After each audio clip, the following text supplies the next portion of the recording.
Glossary of Legal Terms, Business Records Exception. Brought to you by yourlegallegup.com, your advantage if you're being sued by debt collectors. Hi everybody, this video is part of our glossary series where we explain legalese to ordinary people. You will find the link to a page linking all the glossary videos in the video description below. We tell you what the term is, what it means, and what the legal context is. We point you to other sources of information if necessary, and then discuss what it all might mean to your defense. This video discusses the business records exception to the rule against hearsay. It is a rule of evidence, one of the two most important rules of evidence involved in debt cases.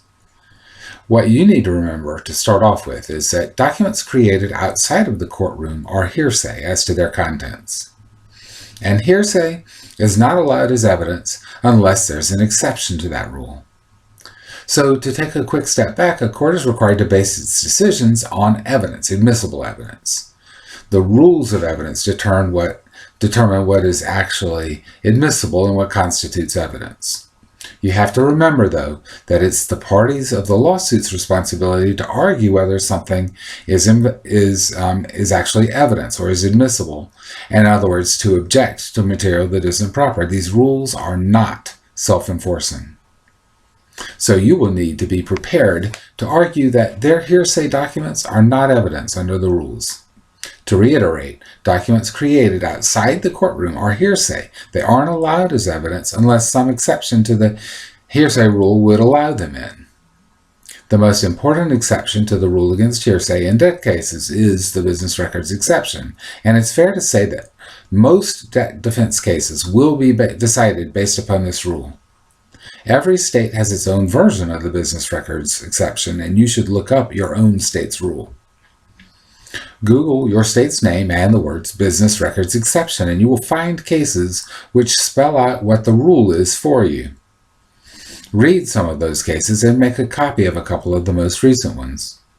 The rule will require something like the following: that the records are usually created close to the time the event they recorded occurred, are normally kept in a particular way, that a document is one that is normally kept. In this instance, it was kept in the usual way, in the usual course of business, for business purposes rather than litigation purposes. If all these requirements are established by admissible evidence, then the documents can be used as evidence even though they are hearsay. Every single word of the definition matters and must be fulfilled before the document can be used as evidence. So you go right down the list. All that might sound dry, but your case will probably depend on it, so you should commit to finding your state's law on business records exceptions, finding cases on it, and knowing the whole thing thoroughly. If your court is a small claims court or other court of limited jurisdiction, you need to know whether they take the rules of evidence seriously. A lot of them don't. I have addressed this problem in another video on the small claims court. The link to that video is in the description below. Here's how the business records exception will come up in your case. The creditor or debt collector will want to prove that you owe money and how much you owe, and the way to do that is by showing bills, of course, and then some record that you didn't pay them.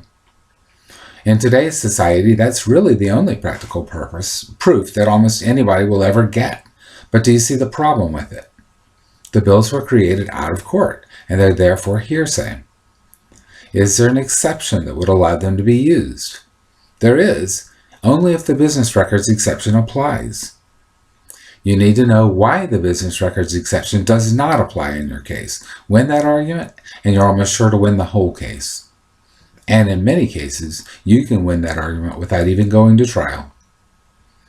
We've written a lot about the business records exception. If you want to see more, go to our site at yourlegallegup.com and do a site search for the term. You'll find lots of other stuff too when you're there. Of course, you know that you can't take any of my videos as legal advice. They and the glossary are educational. They're made by someone who used to practice a lot of this law and designed to help you develop your own judgment.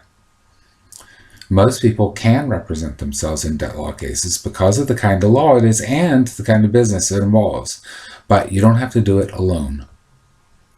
If you are, in fact, representing yourself, you may want more help, and that's where our memberships and products come in. You'll find the link to the glossary below, and in the video description, you will also find a link to a page linking all of the videos in this series on the site. Helping people protect their rights is what we do. Protect what's yours and don't let the debt collectors rip you off. YourLegalLegUp.com